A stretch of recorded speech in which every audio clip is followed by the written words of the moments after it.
और उसी दिन से ये भगवान का भजन करने के लिए जंगल की तरफ चले गए। इन प्रिय व्रत को उपदेश कब मिला? नारद का। बोले प्रिय व्रत को उपदेश उस समय मिला जब एक बार शिकार खेलते समय महाराज प्रिय व्रत ने एक हिरण का वध कर दिया। और जब हिरण मर गया, अकस्मात देवर्षि नारद सामने खड़े हो गए, पूछने लगे महाराज चलो ठीक है, तुम्हारी इच्छा थी हिरण मारने की, हिरण तो मर गया, अब हमारी एक इच्छा है, क्या हमारी इच्छा पूरी करोगे? तो प्रियव्रत ने पूछा तुम्हारी क्या इच्छा है नारद? तो नारद कहने लगे प्रियव्रत हमारी इच्छा यह है कि आप इस हिरण को दोबारा जिंदा कर दो, बस। तो प्रियव्रत हंसने लगे, पागल हो नारद, भाई हम मार तो सकते जिंदा, हम कैसे कर सकते, ये काम हमारा कहाँ है? तो नारद ने प्रियव्रत से बहुत अच्छी बात कही, महाराज सुनो, जब तुम किसी को जिंदा नहीं कर सकते हो तो उसे मारने का तुम्हारा अधिकार कैसे हो गया? अगर तुम किसी को दरवाजे पे भीख नहीं डाल सकते हो तो उसकी झोली फाड़ने का हक कैसे बन गया? अगर तुम किसी को सही रास्ता नहीं बता सकते हो तो उसे गलत रास्ता बताने का अधिकार कैसे हो गया? तो ये बात प्रियव्रत को नारद की बहुत अच्छी लगी, पैरों पे गिर पड़े, माफ करना बाबा भूल हो गई, आज के बाद जीवन में हम जीवधारियों का वध नहीं करेंगे, और वध ही क्या, अब हम राज्य ही नहीं करेंगे, अब तो हम सिर्फ भजन करेंगे। छोटे भैया को राजा बनाया, खुद महात्मा बने, और ये प्रियव्रत जो थे ये भगवान का भजन करने के लिए जंगल में चले गए। भजन करने, ये भजन होता क्या है? लोग कह तो देते भजन, लेकिन भजन की परिभाषा क्या है? भजन किसे कहते हैं? देखो, ये भजन एक तरह का नहीं होता, ये भजन कई तरह का होता है। एक विद्वान ये अपने शब्दों में कहता है कि भजन की कोई लंबी परिभाषा थोड़ी है। भजन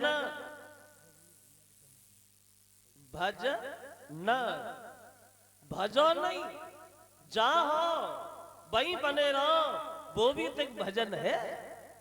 वो एक भजन होता है दिखावटी, दिखाने वाला। कैसा? माला भी जप रहे, और माला जपते जपते ध्यान आ गया, बीच में गालियां बकने लगे, फिर माला में लग गए। और एक भजन होता है स्वार्थ का, मतलब का। वो कैसा? भगवान की तस्वीर के सामने बैठ करके खूब 15-20 अगरबत्ती लगाई और खूब घंटरिया बजाई, भगवान हमें संजातक 20,000 रुपया दिलवा दो तो 10 रुपए का प्रसाद जरूर बांट देंगे, यानी 20,000 दिलवा दो तो वैसे कोई रिश्तेदारी नहीं, कोई मतलब नहीं। लेकिन हमारे देश के बिना पढ़े लिखे महात्मा कबीरदासी ये कहते कि भजन होता क्या है? तो कबीरदासी ने ये बताया कि भजन कहते किसे? उन्होंने स्पष्ट साफ ये कहा, भजन की आदतें बुरी सुधार ले बस हो गया भजन, मन की तरंग मार ले बस हो गया भजन।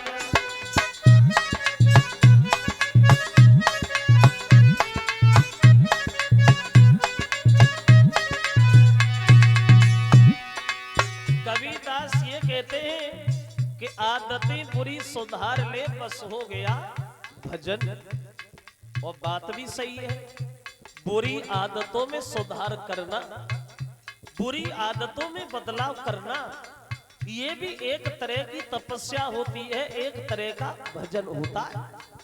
और मन की तरंग मार ले बस हो गया भजन। ये मन बड़ा चंचल होता है, हवा से भी तेज दौड़ने वाला मन जहां लगता है वहां से हटने की कभी इच्छा नहीं करता। एक दिन बुद्धि में आया, ये मन जो होता है गधा होता है, गधा गधा। तुम गधा को रोजाना एक ही जगह एक ही खूंटा पे बांधो, एक ही जगह बांधते रहो, किसी दिन तुम उसे बांधना नहीं, वहीं खड़ा कर देना, तो पूरी रात ऐसे ही खड़ा रहेगा, समझेगा हम तो बंधे हैं। ऐसे ही मन होता है, जहां लगता है वहां से हटने की कभी इच्छा नहीं करता। बोले मन की तरंग मार ले बस हो गया भजन।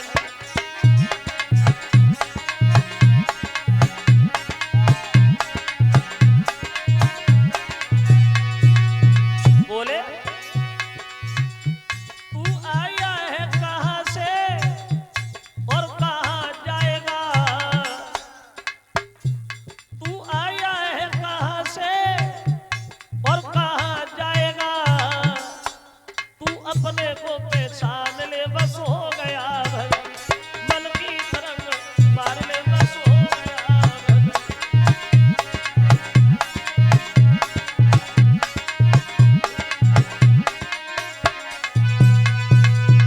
बोले आदती बुरी सुधार ले बस हो गया भजन।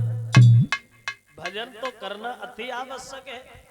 जैसा हमने कल बताया था कि ज्यादा समय न मिले तो एक घड़ी आधी घड़ी आधे में पुण्याद, जितना वक्त मिल जाए वही बहुत है। क्योंकि कृपा रही भगवान की जो हमें मनुष्य का शरीर दे दिया, ये बहुत बड़ी कृपा है जो मनुष्य बना दिया। एक बात और हम आपको बताएं, हर आदमी के ऊपर कृपा बताई गई है चार। हर आदमी के ऊपर चार कृपा होती हैं। कौन कौन सी? पहली कृपा बताई है भगवान की, जिन भगवान ने हमें मनुष्य का शरीर दिया, ये बहुत बड़ी कृपा रही जो मनुष्य बना दिया। सोचो कई मनुष्य न बनाते, कई हमें गधा बना देते तो हम कहाँ होते है? बहुत बड़ी कृपा है जो मनुष्य का शरीर दे दिया। और दूसरी कृपा माता पिता की, जिन्होंने हमें जन्म दिया और जन्म दे के पाल दिया। ये भी बहुत बड़ी कृपा है जो जन्म भी दिया और जन्म दे के पाल भी दिया। सोचने वाली बात है, जन्म दे के हमें पालते ना, कहीं हमें गड्ढा में फेंके आते तो हम कहां होते।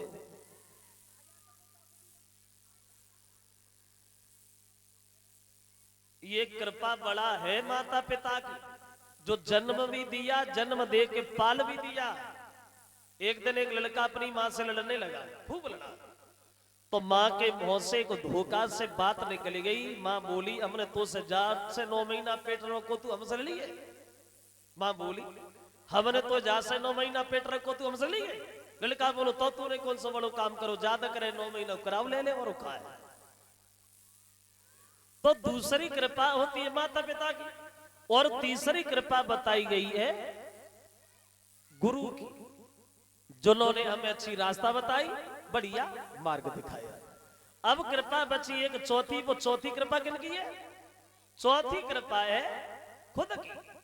अब तुम अपनी कृपा अपने ऊपर क्या कर रहे हो? शराबी बन रहे हो, जुआरी बन रहे हो, समाज में नाम कर रहे हो या बदनामी कर रहे हो। अब तुम अपनी कृपा अपने ऊपर क्या कर रहे हो? और जिस आदमी ने अपनी कृपा अपने ऊपर कर ली, उसके जीवन में कभी दुख नहीं आया।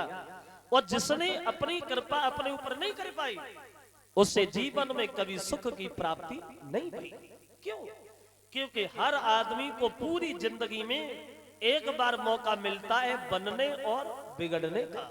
सबको मिलता है, ये नहीं कि एक कोई मिले, सबको मिलता है। वो भी कब? जवानी में। जवानी में जिस आदमी ने अपने शरीर पे थोड़ा भी ध्यान दे दिया, उसके जीवन में कभी कष्ट नहीं आया। और जो जवानी में ही बिगड़ गया, उसे जीवन में कभी सुख नहीं मिला।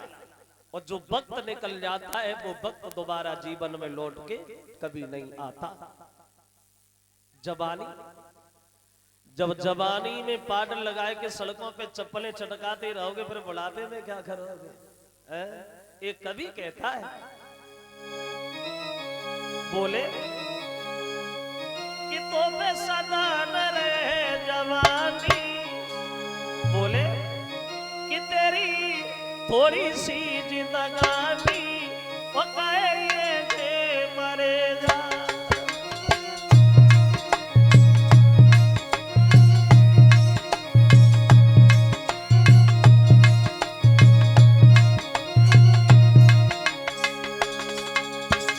फिर क्या करोगे? अरे जाए जवानी आई बुढ़ापो सिकुड़ जाए सब खाल।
तन धारण किया है तो ऐसा कुछ करके दिखा जो लोग तुम्हारी प्रशंसा करें।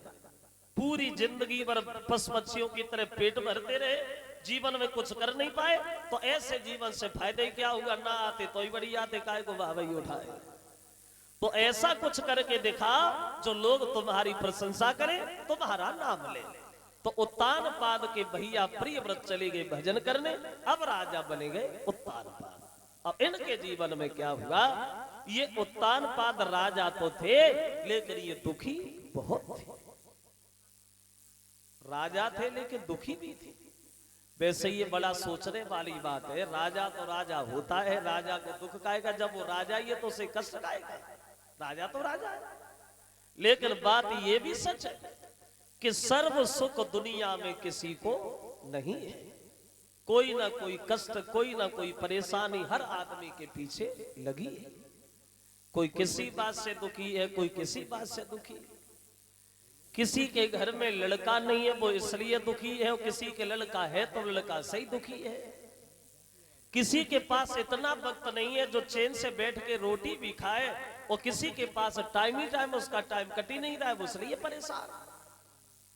किसी के घर में पैसा नहीं है तो इसलिए दुखी है, और किसी के पास पैसा ही पैसा है, वो अपने पैसा से ही दुखी है।